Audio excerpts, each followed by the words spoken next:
love doing stuff like this.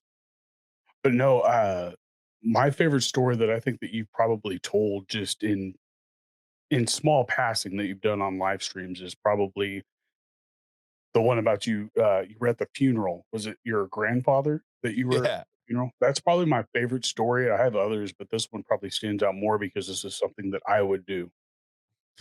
Yeah, so this one is not my most proud story, but my mom always likes to repeat it. Sam always likes to repeat it. So I love being around people. I love talking. I am not an awkward or stressful person, but the only things I don't usually handle well is surrounding like death. Like I don't like sadness. I don't like grieving. I just it's just not part of me. And so oftentimes when I'm put in those situations, I resort to humor. And many times around situations like death, humor is not the best course of action, but it just comes out. So I was at my grandfather's funeral on my dad's side. And so we're all around and it's in this like funeral home and it's just kind of like the hangout period and everyone's sad and crying, doing the how you doing? Oh, and going through. Then we were sitting around this like gathering area, a bunch of couches, table in the middle. And my uncle was talking. And I don't even know exactly what he was talking about.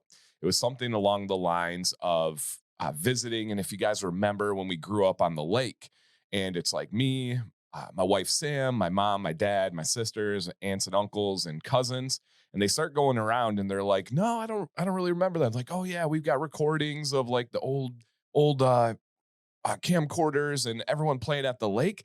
And they're like, "Do you guys remember the lake?" And they're like, "No." And then my uncle goes, "Oh, it was Dee's Lake." And so they asked around they're like, "Do you guys remember Dee's Lake?" And it was just kind of like silent. And it got to me. And I think Sam knew exactly what I was gonna say. And I'm like trying not to. I'm like, don't do it, don't do it, don't do it. And then they looked right at me and they're like, I know you remember Dan. Dan, do you remember Dee's Lake?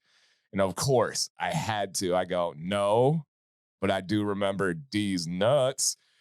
And my whole family was just mortified. Like, I don't know if Sam's ever been more embarrassed and Hey, more you're a like, family too. oh yeah, it was my family. And so yeah, that was one of the worst right at the funeral. And I'd probably do it again. It was just served up. Literal word for word. Dan, have you heard of, or Dan, do you remember Dee's Lake? And I was like, all right, now I gotta go. And so yep, so that was the funeral story. Well, that's exactly probably how I would have handled that because I do not do not necessarily sadness. I don't do tense moments well, other than like Yeah. I can be in front of people, but like if I know other people are hurting, I don't want them to hurt. And Right. that's usually Same. what I go for. Same. That's exactly what it is. I don't like that. I'm not someone that deals with sadness in that same kind of way. So it's like I want to uplift others. And yeah, that was that's how it was delivered. So now that we know that you and I both don't do well with, in those situations, but I know you well enough to say that I could probably give somebody a good outline of who I think you are. Okay. But I think you're probably better at this. I think CMC would probably be even better at this. But tell us who is Dancy Bearded? Oh man. Well, my government name is Dan Command. I am a husband and father first and foremost. I have an amazing wife who's working right next door. She's got a brand new shop and loving it. I have three children, two boys. That Maddox is 7, Jax is 5, and Violet's 3. I am a former coach and teacher. I taught middle school history for 12 years. I coached swimming and water polo from all grades, from 5-year-olds to seniors in high school for 16 years. And I am a full time content creator dealing with beard care as the main thing. And I guess who I am, I'm just a super positive, motivated, and just driven, happy person. And I think that that's really what drives people to you, to be honest, is the positivity and that you don't bring outside negativity. And whether or not you have negativity going on, you don't bring the negative outside energy to you what or about your channel whatsoever. For sure. And I For think that sure. what drives people to that is the fact that they're dealing with that every day, seeing it, whether it be on Twitter, Instagram, or whatever. Yeah. That's what really keys people into you. But going back to where you'd started off by saying that you were a father most of all. first and foremost, your father and a husband. Yep.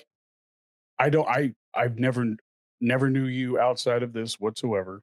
But one thing that I have noticed, that when you talk about not just content creation, but dealing with the bearded community, you get this like bright light with you. And I'm sure that I'm not the only one that notices it. But do you think that not only did this channel or your content creation path kind of bond you and Sam T closer together as Oh, husband and wife?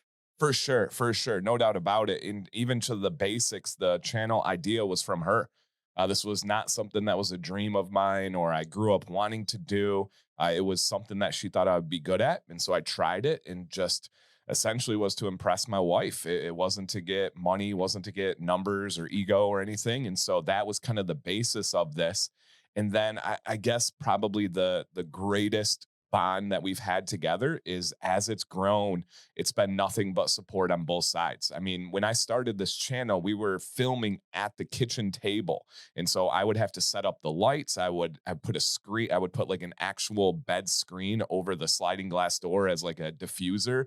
I would set up bean bags in foam, like those trifolds for assignments. I would literally put Yep. that all around because I was in a hardwood floor with a wooden table. I'd put a blanket over the table, and so I needed the house to be quiet. And even when we started, we had Maddox and then we had a baby Jax.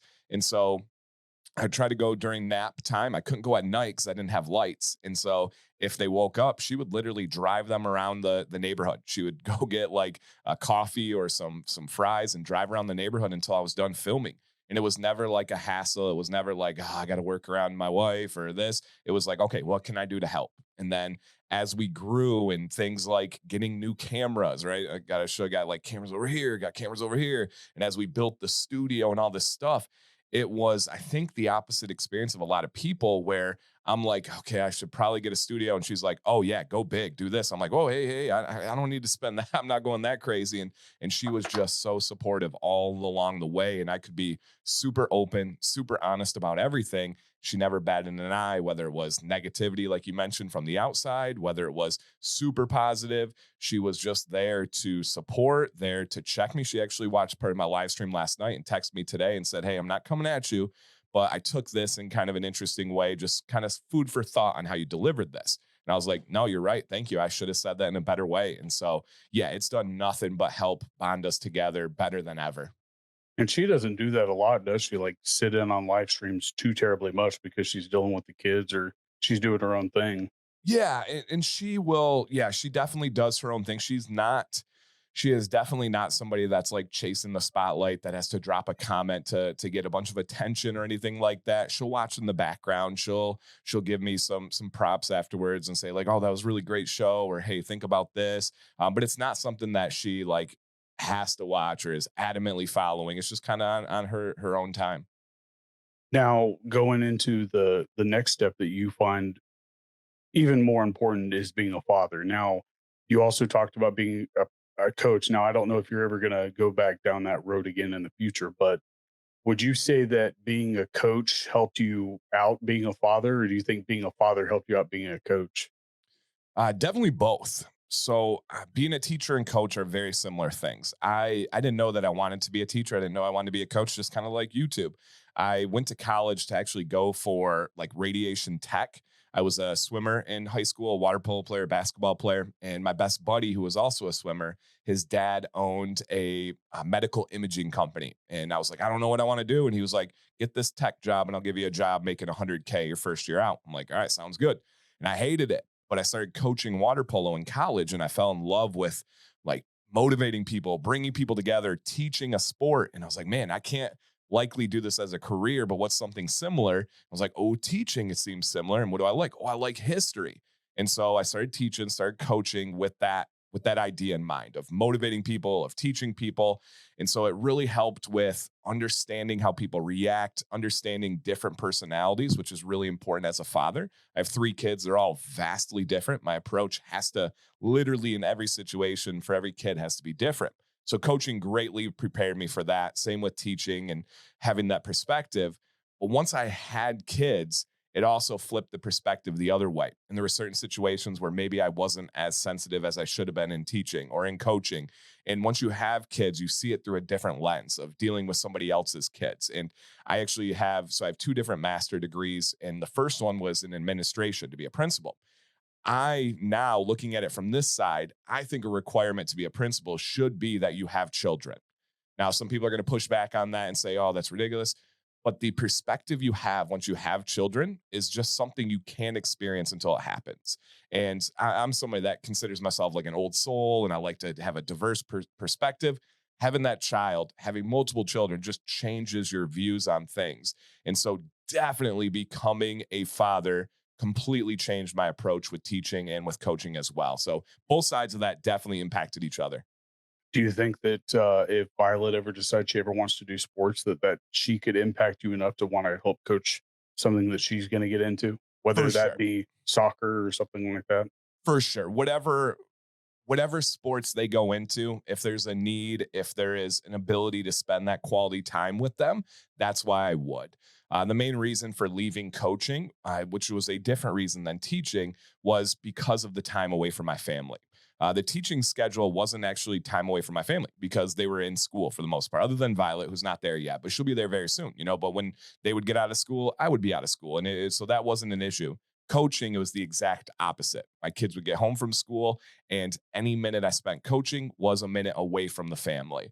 And so the only way I would go back, at least in their early years of coaching, is to coach them. For example, my boys play on a soccer team together right now, which is really amazing. I could see in the future if that were to line up coaching because I'm They're going to studs. practices. Yeah, I'm going to games and stuff anyway. So I definitely could. And then yeah, that father daughter relationship. If Violet she really likes soccer, so we'll see where she goes. But I could see that being the only route. I can't see myself, at least while my children still live with me, coaching anybody other than my children. Is it Jax that's like a solid scorer on that soccer field, or So is it that's Maddox. So Maddox is the murder? 7-year-old. Jax plays goalie. He plays a little bit in the field too, and he's doing good. He's a younger dude playing with much older kids. This is the like 8, 9, I think is the age group, and he's only 5, turning 6, so he's much younger, and he definitely stands out on the younger side. Maddox is a little bit younger than the rest of the group, but yeah, he and every parent says this, but we really think so.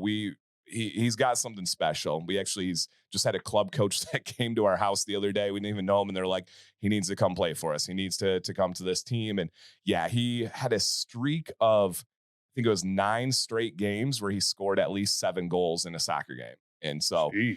yeah, he just broke it the other day. He didn't. He only had 1 or 2 goals, and he's leveled up. Went to a new league and a much greater competition, which is good for him. But yeah, he's a stud. I have a hyper focused, obsessive, kind of addictive personality, and that's him. The second he gets home, he's got the soccer ball at his feet. He's watching soccer videos. He's doing everything he can. He's just straight up obsessed with it, and so he's getting a lot of good skills that he's earning on his own. Does he have a favorite player yet? Like, Oh yeah, Messi is his favorite player by far. He knows every player in the world. He has a game on his little tablet that will show your face, and you got to guess who it is within a certain time. It's crazy, and he'll just unbelievably go off. But Messi's his favorite. My son Jack's Harry Kane from England is his favorite. But they all love like Mbappe, and they love all the big names. But Maddox is a Messi guy. He's huge. He's in the 99th percentile for height and weight, but he loves footwork. And that's the biggest thing that separates him out there is at this age, it's a lot of kids like see ball, go ball. And he's like, let me nutmeg, let me do this rainbow, let me do a Maradona. And so he's just killing it with his footwork. And they're like his goals are nice too. see, when you and I were in school, it was, Beckham. He was the Right. big name, like, Yep. the movie Bend It Like Beckham. Oh yeah. I couldn't get into it. I'm not a Me big either. soccer fan, but, like, in Michigan, they've got I'm assuming they have hockey. Yep. Is that like a high school sport? Oh yeah. Big time. Yeah, I don't have hockey. We didn't have, like, lacrosse. We didn't have water Wow. polo. We don't have those sports. We have Okay. wrestling, football, volleyball for girls, and then if the guy wants to play on, a girls' team, I think the rule is that if there's a guy on the team, the net has to be raised to a certain level. Like, there's other rules outside of that. So I was kinda taken back by like how many schools have so many different more sports. Oh yeah, our school we have rugby, we have yeah water polo, we have an equestrian team. The only one that we don't have that others in the state have is a rowing team, like a crew team. Yeah, and that's another, yeah, that we don't have anything to row on, so Right, right, lakes. right. But another thing that I know that you didn't mention, and that's I could have misheard you, but something that a lot of people kind of overlook is that you were also a I find you to be like you talk about a lot about mental health, like Yeah. people in the community that reach out to you and you just lend them an ear. Now, have you always been that type of person, or did this channel really channel that into you? Yeah, no, I definitely have not been that type of person. I am not somebody still that has struggled with any mental health things, right? I never say never. Who knows what journey is ahead of me? But I've never had depression. I've never had anxiety. I don't even really get stressed. I like to make lists. I like to control what I can control, let everything else kind of worry about itself. But my wife is someone that does have anxiety, that does have some of those battles. My son Jackson thoroughly has those battles from he had a terrible experience at a hospital earlier in his life, the extended stay with just a bunch of craziness. And so he has like situational PTSD, they call it. And so I had to really learn through them what this was. And even to be real, even learn that it was a real thing.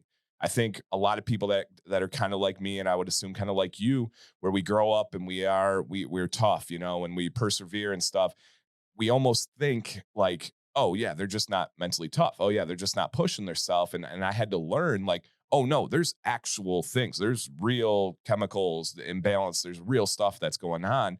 And so through helping my wife, through helping my family, I was able to learn how to listen. I'm a fixer. I'm a control guy. I was a teacher. I was a coach. I like to fix things. And a lot of times in these situations, you can't fix them. You can't give advice. You just need to listen. You just need to support. If they want advice, you give advice. And so through that journey, I learned that. And then when I started this platform, I realized there's a lot of people that come to communities for different reasons, whether it's to need the support, to need the camaraderie, to go to a place where everybody knows your name kind of deal. And I also realized, like, oh man, when I started this, there's a lot of veterans, and we called a freedom beard where they're in the service for however many years. They have to shave every day of their life. And the last thing they ever want to do when they get out is shave again because it reminds them of those days. And so they have this, and oftentimes there are some mental health challenges that come along with that, rightfully so. And I just kind of, I don't know, it wasn't like a plan, it wasn't like a moment or anything. It was just kind of people started reaching out to me and be like, hey, can I talk to you about something not beard related? I'm like, of course, you don't even have to preface it like that, man, of course.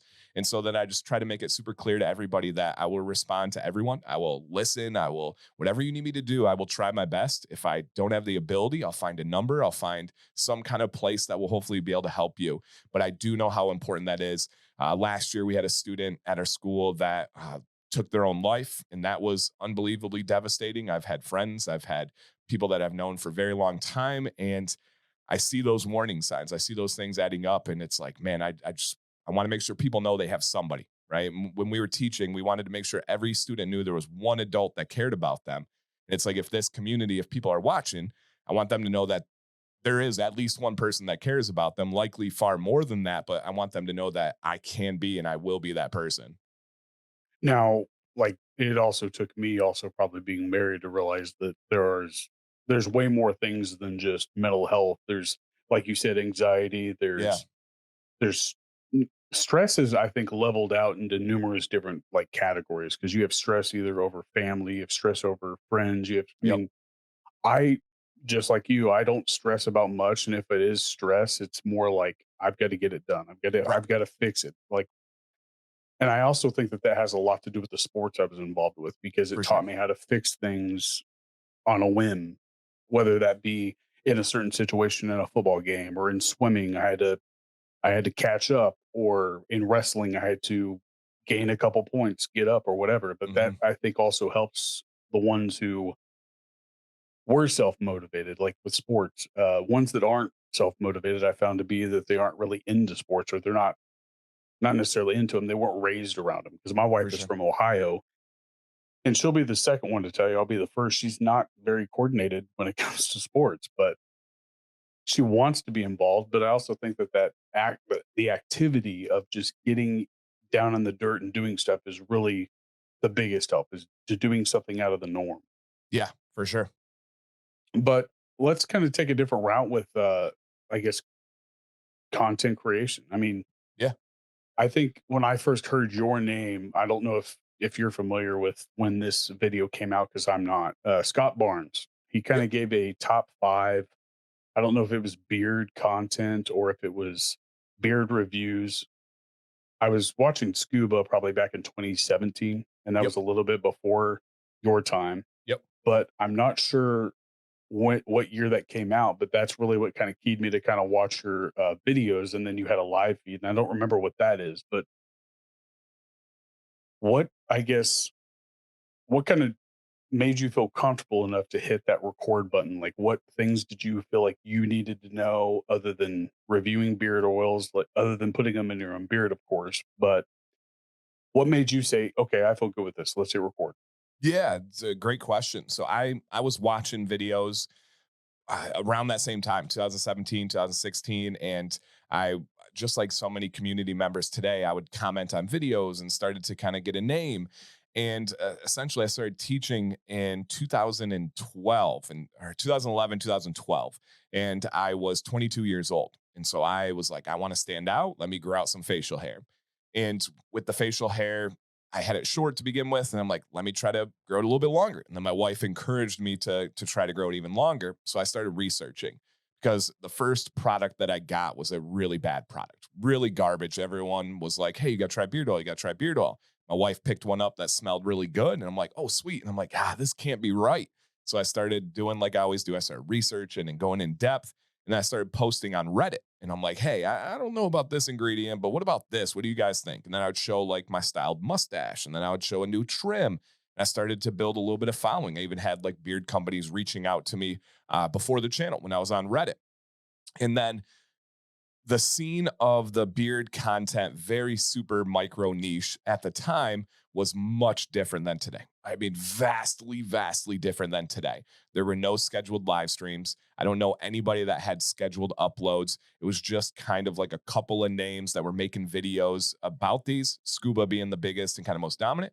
And it seemed like they were all very similar. It was like and I love all these guys. Scuba's a buddy of mine I still talk to on almost a daily basis, but it seemed like almost what I would call bro channels, where they would burp, they would swear, they would talk about beards, about like getting chicks. And I'm married, I have children, I'm a public school teacher, and I just never was that kind of guy. That just wasn't my personality.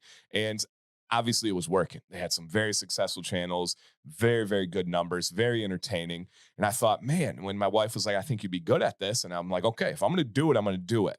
And what would make me different? Why would somebody watch me? If I'm going to try and copy this guy, Scuba, nobody's ever going to want to watch a watered down version of him. My video and audio wasn't as good. My humor wasn't as funny. My charisma wasn't at the level of his. So I'm like, how can I separate myself? And so I distinctly said, you know what? And I made it my first video as my intro. I said, hey, I'm going to be family friendly. I'm also going to be educational. I'm going to teach you about these things. And I'm going to have a really big kind of plot twist. When we talk about these beard products, we talk about how they smell.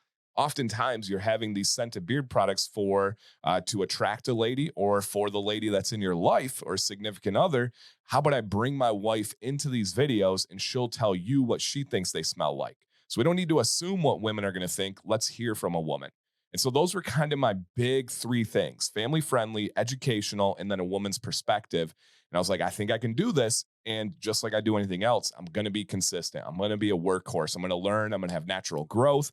And that's it, kind of exactly what it was. And I just wanted to be different. And it's really kind of held up over time and paid off for me. And I don't want to like give any clout where it's not deserved, but like if you really want to compare the two, you have NF and you have M&M. You have Yeah, NF that can be used in any situation for that's sure. ever brought to them, and then you have M&M, which is good for personal use. I mean, yes, they're both rap, but Yep. NF, he doesn't swear, but he Right. still puts out just as good of content, Yeah. Oh, absolutely. in my opinion, of course. But Yeah. And a little but bit more motivational, inspirational for it's more of sure. a Yeah. I have a journey. NF hat right there. Yep. I absolutely love not just his content, but I also love like that you can use it in any type of like life situation. Yeah, Like, for I sure. mean, he tells a journey. It's a story. It's almost like a book on every album that he drops. Yeah. Yep. Especially, I think this one's going to be one of the biggest books that he drops. I agree. So, I mean, when it comes to content creation, I think that a lot of people don't think that far outside of it. Like, what's it going to do if it does get big? Right. And with Scuba, I was watching his stuff simply for a lot of the entertainment factor. I And mean, he's he was great, hilarious. great at it. Awesome, and I only live 45 minutes away. I think I might have seen him in passing, but Okay. if you've noticed that, like, your channel's not as big as his, but you've got 68,000, 68.6 thousand, I think is the last time I Yeah. looked. I mean, he doesn't answer all of the comments that, like, you do, but he still has that following, like, Mhm. and it's got to be the entertainment factor, in my opinion, but he still puts out good content about what he likes about a beard oil and stuff like that because he started getting into a lot of the products that you're now getting into For sure. or have been getting into, like Beard Octane. For sure. But looking back on like what it was that, or after you actually started, what was the hardest thing that you actually had to teach yourself? Like, was it like editing or was it like not looking at likes, not looking at comments or anything like that? Was there anything that stands out? For sure, easy, and most of that stuff was pretty simple to me. I always say too with this, again, I had been teaching, I'd been coaching. The best training in the world for a YouTube channel was looking at 155 12-year-olds every day. Right? If you want to talk about being able to handle trolls and being able to understand engagement and how to educate and get a mission out there successfully, that is the best training you can ever have. So the likes, the comments, the views, the social network, none of that ever phased me or impact me and still never will. The hardest thing for me was learning video and audio. My early video and audio was so atrocious, and I'm still nowhere near where I will be in 5 years. But I don't know anything. When I would get a new camera, I would get a new mic. I would spend days, hours and hours and hours every day learning every setting I could, like the camera I have right now. And then I set those settings and I usually never touch it again until I get a new camera because I don't know f-stop and shutter speed and all this stuff. Like it's white balance. I don't know those things. I didn't grow up with any kind of audio video class. I didn't grow up with cameras or nothing. So for me, learning that side of things was a real challenge. And I put it together the best I can. But yeah, that was not natural to me at all. Do you have any particular like either content creator that really goes over that that you like to go back to and kind of understand like what they're doing? Big time in way more ways than one. It's a guy by the name of Tom Buck. Tom Buck is fantastic. On the surface, he'll review and educate about mics and cameras and equipment for computers and you name it, content creation. Tom Buck is the GOAT of all time.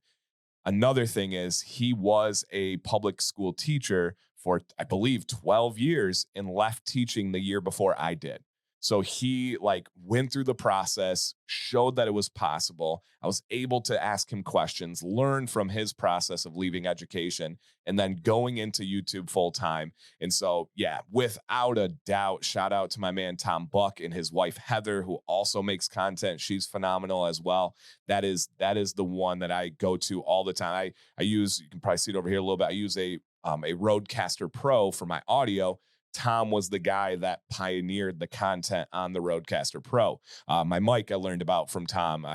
There's so much to that, all my lighting, everything. So yeah, Tom Buck, no doubt. I actually bought a camera because one of the reviews that he did was he's the guy with like the colorful background, right? It's like Yes, and he bluish and does a lot green. of puns.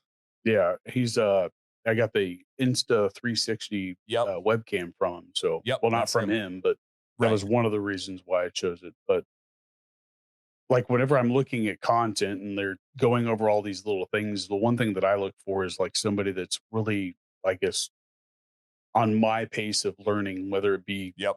electronics or graphics or anything like that.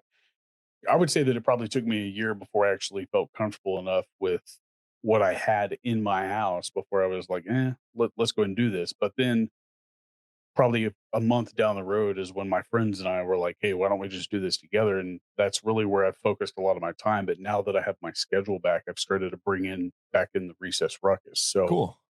my biggest goal is to really start to understand like the post production thing because whenever I would post it, I was always like worried about little things that I probably shouldn't have been worried about.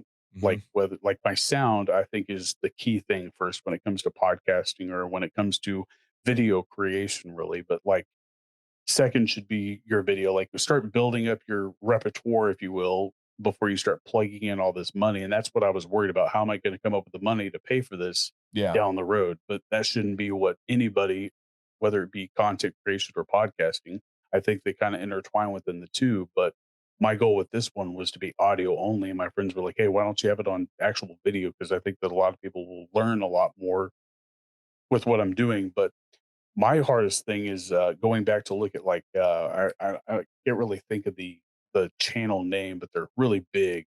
Think Media, that's what it is. Like, yeah, they're very good at, like, getting you started, but they're not very good at, like, going into detail because they're for known sure. for their short content creation, and I don't think that that's necessarily great for somebody who's just now learning.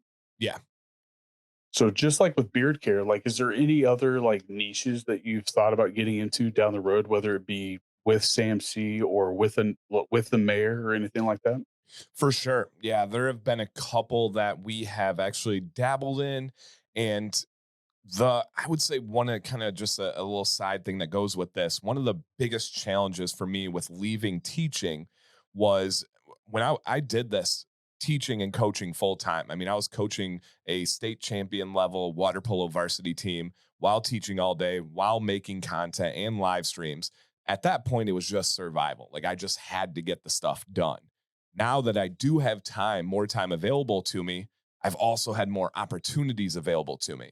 And so the challenge has been I have so many baskets out there, but I only have so many eggs. What basket do I put my eggs into? Do I go all into one and do the eggs into there? Do I spread a little bit of eggs into the different baskets? Do I do two? So this question is a really tough one because we have dabbled and explored. We love camping. We have a travel trailer. We go all around the state of Michigan and go camping. And so we thought about, hey, maybe we do a travel camping one. Me and Sam are really good together with our personality and we kind of just have this, I think, just some great vibes and we know how to be on camera. But such a challenging thing once you actually get on the camping trip. And it's like, how do you balance what is filming, what is enjoyment, and you don't want to miss the moments when you're trying to worry about the camera, then the editing's a whole new thing. So that was one. Another thing that we share in common is I love beef jerky. And so I've had a lot of people request, like, hey, why don't you do like a beef jerky review channel? I'm like, okay. And then I am a history teacher and I love talking about history. And I try to weave it into my channel. And oftentimes people be like, I would love to have a history channel for you. Now that has a, a loaded backside to that because if you make a history video, no matter what you say, you could say the North won the Civil War. You're gonna have people that come out and say you're wrong. This is the correct information. So that's something I didn't want to get into. Another channel that I actually started, but for several different reasons that I can't super talk about yet, I have not made and executed content, and that's about why I left teaching. And that's something I do want to do more of in the future.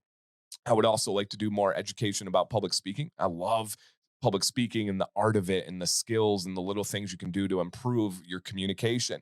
Because I genuinely believe I've never been the smartest person in any room. I grew up with two sisters that are both brilliant. One was an Ivy League lawyer. The other one went to U of M med school, like brilliant people. And so I grew up knowing that I wasn't the smartest, but I do have pride in my communication. I can take simple concepts and deliver it in digestible ways, or even difficult concepts and break it down to ways that people can understand it and comprehend it easily, which is why I loved teaching, which is why I loved coaching, which is why I love doing this. So, something along the lines of public speaking in that world, that would be another one that I would love to do. But I just haven't had that time break yet where I always have something. I always have something with my beard content or my consulting behind the scenes or my whatever else it is where I haven't had time where I'm like, okay, I got a little bit of time I can use here. I'm pretty much using every moment of my day. So eventually, I definitely have some baskets that are open. I'm just not super exploring those at this time. I'm kind of seizing my what got me to the dance and really trying to put everything into that.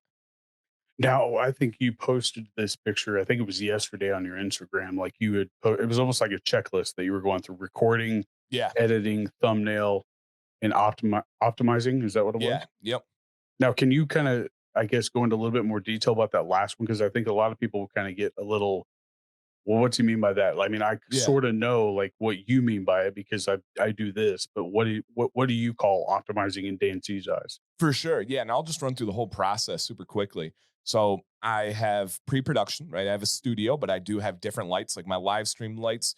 Uh, I have, you can't really see them, but I have lights that are diagonally for me for the live streams. And then I have lights that when I film, I'm on the opposite side of this. And so the lights are actually like right here going that way. And so I set up, I film. When I get done, I have a tripod. I take my picture for a thumbnail while I'm uploading the SIM card or the data card to the computer. I'm editing my thumbnail myself right on my phone. And then from there, I edit the video and then I upload the video. Now, the optimizing for me is once that video is uploaded, what do I do within the back end of YouTube? So put in a title. I got to be strategic there. I want people to click and watch the video, but I will never ever have clickbait. I don't want people to watch it and be like, oh, he misled me. So I want it to be captivating, but also accurate, also searchable. And then I gotta have to optimize the description. First sentence should say what the video is about. I then want to call to action to encourage people to subscribe if they're checking out my description. And then I'm gonna throw in some links, whether it's to my Instagram, whether it's to maybe it's an affiliate that I'm working with at the time. And then maybe I have some Amazon links for the equipment that I use in the video. Then below that, now I get the next level of optimization. There's a beautiful feature on YouTube called chapters. And if you ever watch a video and you see at the bottom, you can scroll by and it has little different names on it. Well, that is something that isn't just magic. You structure it in your description. And so for me, what I do is when I edit, I oftentimes have like a little title in the top right hand corner.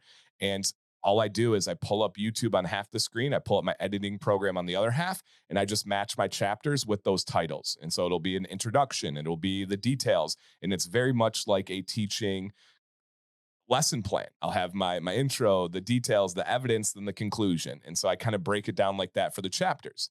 Then beyond that, I select my playlist. If it's a review, I put a beard review. If it's knowledge, I put knowledge. Then beyond that, super unbelievably important is you get 500 characters to use as your tags on a YouTube video. And what that is when somebody is searching for a specific term, a specific phrase or sentence, those are what are going to trigger those search results. And so if I make a video about combing your beard, for example, I'm going to put every version of combing your beard possible in that description because I want it to be relevant. I'm not going to put a beard tube. I'm not going to put beard brand. People that are searching for something else and then maybe happen to see my video. I'm going to put beard comb, beard combs, comb beard, combing beard, how to comb your beard, when to comb your beard, how often to comb your beard. And I'm going to do every single version of that. And I'll even pull up websites that are like SEO based where it'll show me the leading data on that. So I will use something like SEMrush, SEMrush is a great one, or Google Trends is a free one, which is awesome. And I'll put beard comb into those SEO programs, and it'll give me every version that people are searching for of beard comb. And then once I plug that into YouTube, there's a really nice free program called TubeBuddy, like YouTube, TubeBuddy. And the best and only feature I use from TubeBuddy is it'll show me where my tags would rank for that video. So if I put beard comb and it gives me a green and a number 2 by it, essentially they're saying once this video goes live, if somebody searches beard comb on YouTube, your video is going to show up second. And so I always try to be in that top 10. I want to be on that first page when somebody's searching. And so that optimizing is a skill. It's an art. It takes research. It takes kind of an understanding of what people are thinking to get to that point. You got to think about the end viewer when you're making that optimization. And that's really the main aspect of it. From there, you want to pin a comment, you want to share it on Facebook. There's all these little like criteria that help YouTube say, okay, I'm going to push this video even more. So that would be the optimization side. Yeah, and those tags, I mean, they get a little tricky because if somebody misspells a word, like that Yeah. could actually, I mean, hit or miss if they don't know how to spell comb and they spell Yep. it COME, then that might be what triggers your video to go viral. Truly, truly. And if you do those SEO pages, oftentimes that is what it's going to show you is how people spell it differently. Or if I'm doing a video about myself, I'll put Dan C. Bearded, Dan C. Beard, Dan C. as one letter, Beard, Dan C. Bearded all together. And then just exactly try to put any version of it, dancing bearded, stuff that like people heard and then they type it, that can absolutely Autocorrect. trigger it. And on the other side, you got to be careful too. So for example, I did a review for a beard oil, one of my first ones, and it popped off. It went crazy. Early days, I got like 15,000 views. I'm like, whoa, I had like 200 subscribers. And it was an oil from a company called The Bearded Bastard. And the oil was XXXX, so four X's. So that was in the title, that was in the description. Now we can make some assumptions here. Video went off because a lot of people were searching on YouTube for XXX and they found my video and it It had could my be beautiful bad. wife, it had my beautiful wife on the thumbnail. The watch time on that like 10-minute video was like 20 seconds because they clicked it. So I got 15,000 views. I don't even know what it's at now, but a lot of views, and people clicked it, realized it wasn't what they were looking for. So they got out of it real quick. So even though there was a lot of views, it was probably detrimental to the channel. And so I got to consider all of those things and like understand that those tags are really important for driving that traffic. And another thing that I kind of want to highlight just with your content creation is that I've past couple of days I've kind of went back and watched Beyond Bearded live with the mayor. Like Yeah. one that's really standing out to me is that one that you guys did with that police lieutenant. Oh yeah, Uh yeah. John Swartz. okay. Yeah, John. Uh like that by itself, I think that's your podcasting realm of your content creation, but I think that so much more of that, like you guys are killing it on the difference in all three of your guys' live streams. And for the ones that don't know, like you live stream by yourself on Mondays. Yep. You bring in the mayor on Wednesday, and then he does his own thing on Sunday evening. Now, I don't know what time that normally is. It's different sometimes, but right now he's going through some stuff from Yep. what you posted. But I think that that kind of gets overlooked. It might not get the views that it probably should or shouldn't, but I think that it's good for somebody to go back and listen to. Have you thought about putting that on like Anchor or Spotify or anything like that? Eventually, yeah, for sure. That's just a world I don't know and understand. And it's something, it's one of those baskets for sure. I get a lot of requests for the podcast angle of things. And I get that. I love the simplicity of Spotify and being able to lock your phone and be able to have it play and just kind of go about your day. So I definitely get that. And kind of like a huge theme with what you're saying there is I genuinely never do stuff for views. A lot of people like study the numbers and they go over the analytics, and I do, but I don't do it in a way that drives content. If I did that, some of my biggest opportunities I've ever had have come from very small viewed videos. So I never try to do stuff based on having a bunch of views, but I do try to do stuff based on having a lot of diversity.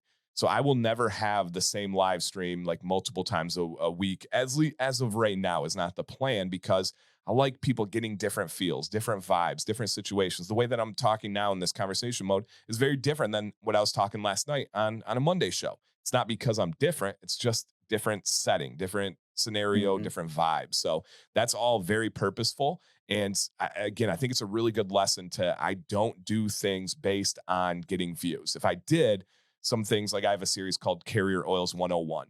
They don't get a lot of views. Every single time it goes, YouTube shows you your last 10 videos and how they rank at any given time.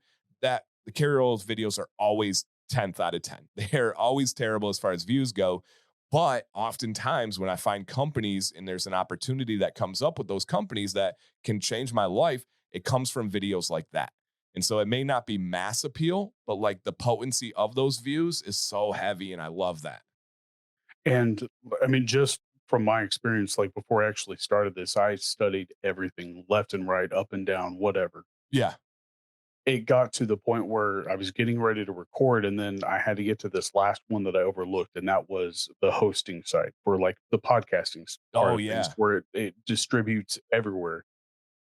I spent probably 2.5, 3 months just looking at that, and that kind of set me back a little bit. But when I was deciding on who I was going to go with and what I was going to choose, that's where you start kind of questioning, hey, is this going to be good? Because YouTube's very, I mean, it's very simple. You just upload Very it, you simple. do your tags and all that stuff.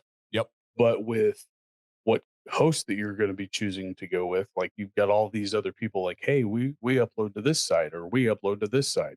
And those are the ones that kind of make you go, oh, I'm going to second guess this. But I Yeah. think the cousins, uh, Joe and Joe, man, they haven't been on in a while, so I forgot their name. Kyle and Joe. Yeah, Yep. Kyle and Joe, they're the ones that really said, "Hey, go with Anchor. It's free. Everything's set up for you. All you have to do is go in and copy paste like your tags for it to upload to Apple and all that stuff." So God bless them, because if it wasn't for that, then I would probably still be talking to myself, like trying to talk myself out of it, because That's that good to was know. the most insane thing I've ever tried to actually study myself. But Yeah. now, I mean, your content creation, in my opinion, I find different videos useful, other videos not so much, because I kind of find myself already doing something like that. For Whether sure. it be that I stopped co-washing now almost 3 years ago, you had just started that, what, 2 years ago, Yeah. two and a Yep. half. I Yeah. mean, just those little things that I find intriguing is that other people are trying it, but like you kind of accidentally find yourself doing it too. Now, when you're trying to actually come up with content, what process are you personally, what's going through your head at that moment? Like, if you come up with a good idea, is it coming out of your notes on your phone that you keep, or is it very well planned out? Like you said, you do stuff in a book report type setting. Yeah, so it is always from my notes. Now, how it gets there is a different path, but I keep a note of videos that are video ideas, and then I plan my week ahead. And so Wednesday and Sunday are like educational videos. Friday is review video. So Friday review is based on like the demand and companies reaching out, or just I get to do what I want if I want to cover something else, which is the beauty of the channel. How I get the ideas comes from kind of two sides. One is just my straight up experiences. I'll be going through something and I'm like, oh, this could be a video. I bet people would want to learn about this. I bet people would want to reflect and expand upon this. That's a video. The other side is I get people that ask me questions. That's the beauty of this channel is they'll ask me questions. And then as soon as I see a theme, I'm like, oh man, 3 people asked me that same question last week. That definitely means that in this small sample size of the people that are interacting with me, that's reflecting a much bigger sample size that wants to learn about this. And so almost always that's what it is. Someone will say, hey, Dan, why do you co-wash? And I'll be like, that's a great question. And then I'll look into it, I'll research it. And then my process from there is I kind of do bullet point notes. And so I'll do a bullet point when I film, I never look at anything. Nothing is ever like posted or anything like that. And one thing that a very, very small amount of people will ever notice, but I'm very proud of it, and that when people do notice, I think it resonates with them, is I don't do any edit cuts. A lot of YouTube videos is quick cuts, quick edits, pop in here, pop out of there. And it's not just necessarily for your entertainment. It's oftentimes because they're cutting out verbal pauses. They're cutting out their mess ups. And there's nothing wrong with that. To each their own. But I'll take pride in doing, I have a video that's coming out next week that is unbelievably detailed, and it goes over the laws and regulations surrounding fragrances in the beard product industry. I talked for 13 minutes straight, and I nailed every single point that I wanted to talk about. And it was all laid out with bullet points. Somebody brought up a question, a point, and I'm like, I think I could make a video on this. So I laid it all out with my facts and my points. I kind of go over it, and then I know in the back of my head I got to talk about this, this, this, and this, and then everything else is just stuff that I know. I try not to ever make videos about things I don't know. I try not to ever answer questions that I don't know. I have no problem saying I don't know. I'll find out later. I'll write it down as an idea, and that's just kind of how I deliver it. Is it goes from planning with how you got the topic, executing the topic in a list, and then just delivering it on camera. Now, I mean, for people who are listening, I highly recommend going to check out. I mean, I wouldn't say video one, because it took me probably a year and a half before I actually saw video one, but I would say one of my favorite topics that you cover is probably the not necessarily the beard oil 101, but it's the detail into what is the viscosity level like during the times of year, and how it makes Yeah. your beard feel at this. Those are the big keys that a lot of people kind of overlook, because it's going to be different no matter how it is, because you live in Michigan, I live in Kansas. So Yep. a thinner beard oil for me in the middle of summer when it's windy isn't necessarily going to be the ideal thing. I still want that hold in my beard. I want it to not feel frizzy, anything Yeah. like that. So don't ever take what he's saying for what it's going to do for you at all. And that's what a lot of people kind of overlook. They're like, well, you said it was going to do this. And that's obviously not the point. He's saying it works like this for me. So That's crazy. My video tomorrow, as of filming this at 8 a.m. Eastern, The title of it is Variable Practices versus Best Practices. Well, there And you go. I go over the concept that there are some best practices no matter who you are, no matter where you live, such as drinking water to stay hydrated. There's no one on the planet that should say, I'm going to go a day without drinking water because it's good for my beard. It's just not true. Like we love the phrase like everybody's beard is different. It's like, well, that's true, but we do need to expand on that even more. And then I go over those variable changes. Well, what about your climate? What about your skin type and stuff? So that my video tomorrow is literally about that. And, I mean, not many people in the community, I wouldn't say are from necessarily Kansas, but they're everywhere around the United Oh States, yeah. around the world even now. I Yeah. mean, I think you had like this thing to where you post where you're from and you were posting. I don't think that I saw a country that I could at least pronounce on that list. Yeah. No, I mean, it's you're hitting people in Japan probably yeah. by now. Oh I mean, yeah. that's Yep. crazy. Yep. No, it's about 50-50 right now as far as the United States as about half the viewers. And then the rest of the world, I think we're into triple digits on countries that have watched, which is pretty crazy. That's awesome. So yeah, it is awesome. And that's something I would love to grow into the future, kind of the Mr. Beast model, where you have the ability to use some AI technology where there's a voiceover of my videos, but it also changes my lips to look like I'm speaking that language. And when you think about my niche in particular, there's definitely different communities all around the world that have a beard focus, right? You think about different religious groups, you think about different cultural groups, and it's like I would love to tap into something with the Hindi language or the different dialects that they have in India. I would love to have just different Arab. I would love an Arabic language channel. There's so many where the growth could happen because there a lot of them are doing on subtitles right now, and obviously that's not ideal. Actually, there's a guy. I got a flag on YouTube that somebody was copyright stealing my copyright, and it was a guy in Germany that was reacting to a video of mine. And I obviously couldn't understand him. So I had subtitles, and I'm like, this just isn't a great experience with the subtitles. So that's something that I hope to grow on in the future. Now, is that like a separate channel or is that something that he's adding to his old videos? So Mr. Beast has 12 different channels. And so he will have his same content, but he will have a dedicated Mandarin Chinese channel. And so it's every video he has. And essentially what he does, he has a program for it. You can pay for it, where he has an actor from that native speaking language that will get your video, will voice over and translate it. And then they have an AI technology that will change your lips to match that new voice actor. And he's probably the number one guy to show you that obsession isn't always bad because For sure. I appreciate his grind. I mean, his content isn't always for me, but For I sure. appreciate learning from just the little things that he talks about. Like, I think it was like you said, the captions that he has on there, the Yeah. automated captions, like don't have automated ones, try to make them pop out and stand out to Yep. be people interaction. So, but yeah, I mean, shout out to Beast just because of his work ethic, because that Yeah. guy is killing it on that end. No doubt. But No doubt. I He know even you're had cut for. Oh, go ahead. I'll say he even had little things that I learned from, such as if you go through his thumbnails, almost all of them have him smiling and showing teeth. And he figured out by just studying years worth of YouTube that those kind of thumbnails were welcoming and encouraging to get people to click and then to establish the vibes and just little things like that. Yeah, his obsession is real, and I've learned a lot from him. Well, he's almost down to the science of it. He could Yeah, probably write a book just about the science of YouTube. So, for sure.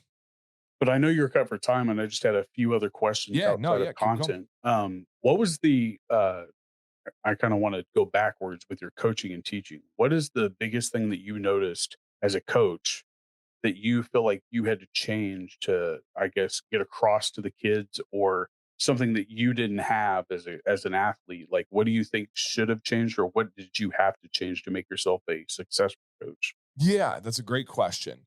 So for me, I thought that it to have the best teams possible, I thought there needed to be community. I thought that they needed to understand roles and understand winning for the team. We became such a new sports world with the introduction of club teams and AAU teams and scholarships, and it became very single tracked, right? My stats are far above the actual team results. And that was unfortunate. I actually saw it last night. My alma mater basketball team has gone to the state championship back-to-back years. Well, they knocked out another team where a former student of mine was playing against them. And former student of mine, amazing player, but their team lost. All he posted were his highlights afterwards. And I'm like, man, if I lost, I'm mortified. I'm not posting a single thing, man. I'm upset. But this dude is posting crossovers and making threes. And I just want to yell. I literally want to yell, you lost. And so I needed to get that mindset for my team. I needed to get my team on that same page. And so I introduced a couple of things. Actually the best year I ever had, 2018, I got Michigan Coach of the Year. I'm up on the wall at the high school and stuff. The team didn't like each other. When they first began, it was a nightmare because they went past each other the ball. We had one dude that was a stud and everyone else resented him for that. And then the goalie was really good and thought they weren't getting enough attention. And so it was just like not a good vibe. They didn't like each other. They didn't hang out. They didn't have a common goal. So I was like, I need to bring them together. And as a history teacher, I was like, man, one great way to bring people together is to have a common enemy. If they can have a common enemy, let's do this. So I'm like, okay, let's make this team the common enemy. That wasn't enough. I don't know what this is going to be. Let's have a common goal. It wasn't enough.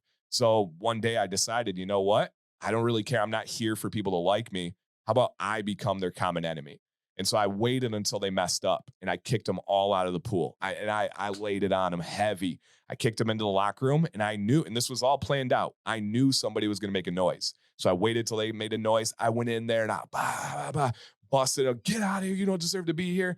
And they kind of like would go home and be like, God, that guy's a jerk. And then two people that didn't like each other, like, yeah, he is a jerk. You thought that too? Yeah. And so they started bonding over hating me. And then I was secure in myself enough that I knew as the season was going to go on and as the success was going to go on, they would start to realize, okay, he actually is just looking out for us. He's a great guy. And the parents would come around. And so that was big when I didn't see that before. And then building from that, another thing that's just not natural in coaching is I would have a phrase called KYP, know your personnel. And that was almost frowned upon nowadays when you would speak about skill set and to be able to tell a kid like, hey, this guy is our scorer. Our focus needs to be to get him the ball in the middle.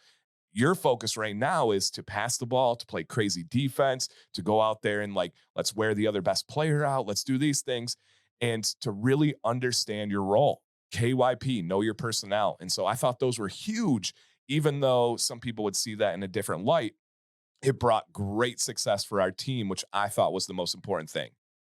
I think I had a similar scenario with that. Ours was back to the basics. So Yeah. like BIB or something like that. I don't remember what in Yeah. like algorithm that they use, but it was something of that nature. But it's very Coach Carter like to make an enemy. Like he was the bad guy, and he For didn't sure. care if he was the bad guy. So I think that it's hard nowadays, not only for teachers and coaches to try to get into the realm of what's changing around them, because especially you and I, like we were coached a total different way than where Yeah. we have to coach now. Like Yep. talking to people, saying, I mean, I don't know if you've ever really dealt with the pronoun type thing in school, but like even that could be one little thing that could either make or break a coach's career in a school like that, public For school sure. anyway. So For I sure. mean, Yeah. There was so much to that stuff. And the nice thing, especially towards the end of my career, is I did have a little bit of security with this stuff. And I feel like I was the best coach, the best teacher in my last couple of years because I wasn't worried about that pressure. I wasn't worried about getting fired. I wasn't worried about getting canceled or anything like that. I was just going to do what I thought was right for the kids, what I thought was the best thing.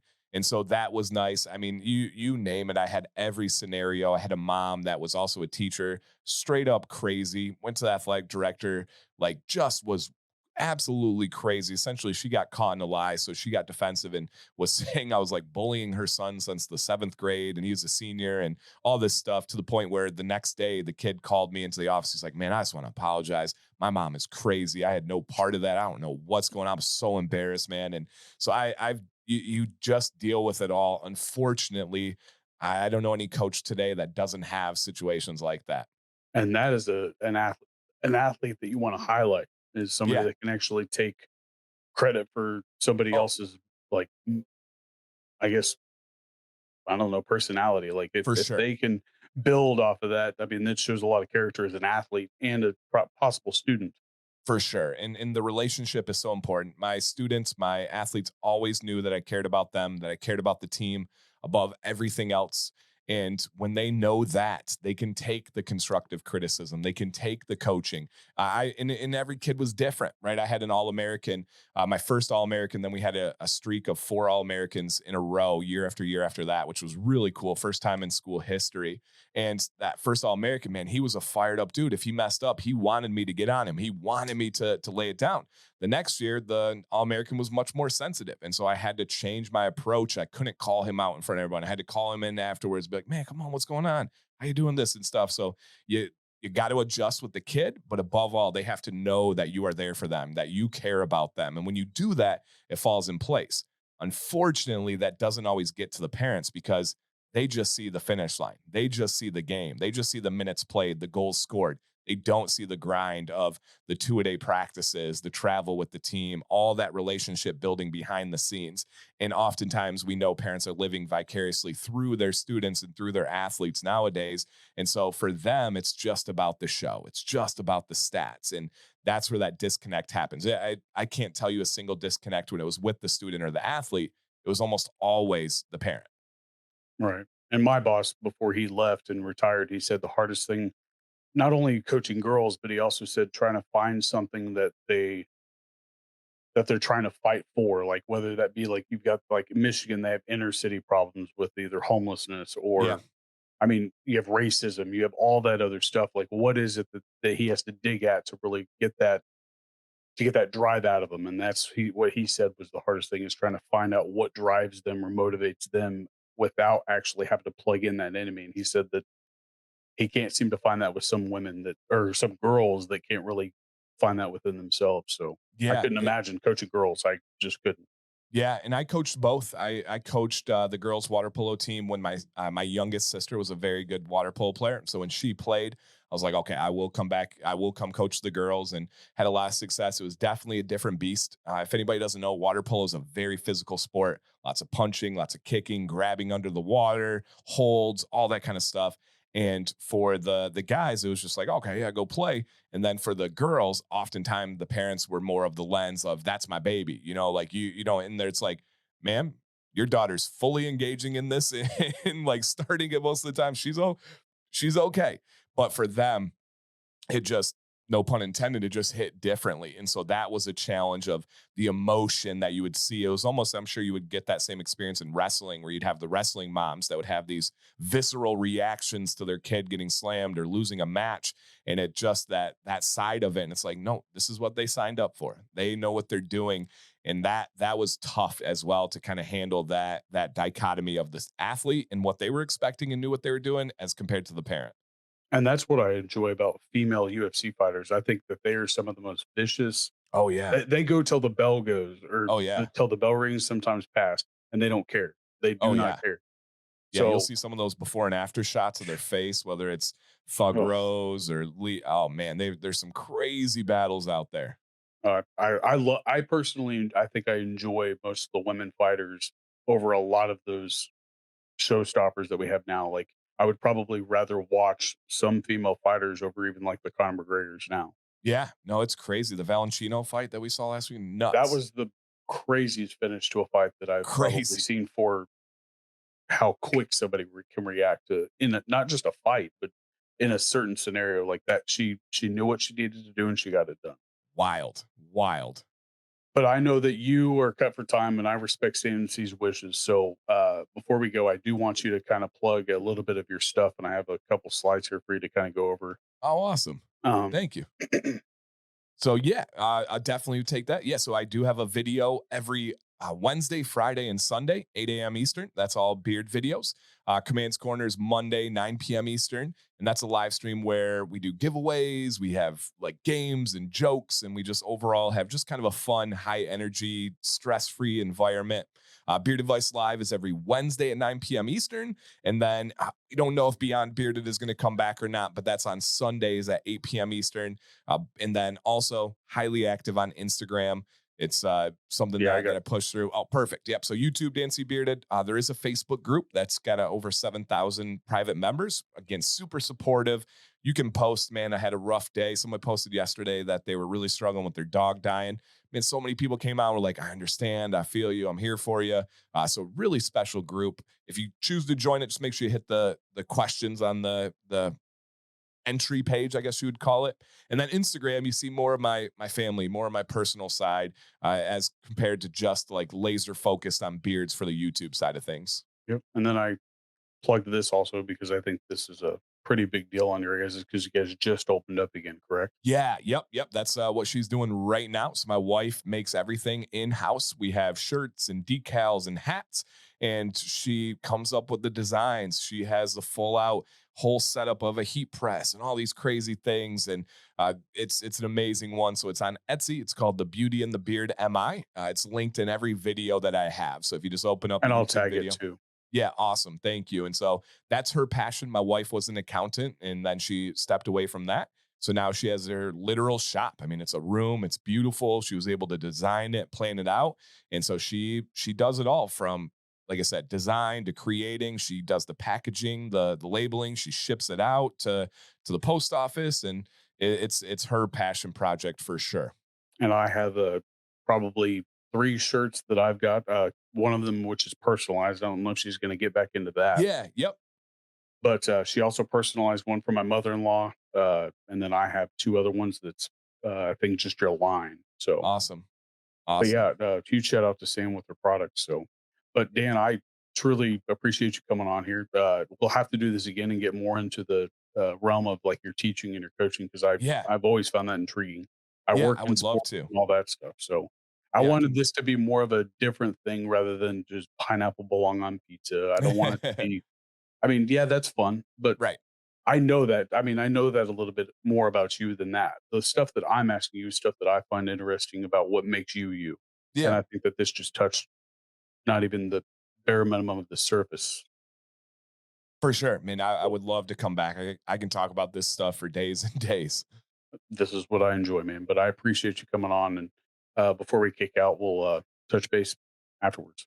Sounds good. All right. All right, Thank you man. We'll guys. talk to you later.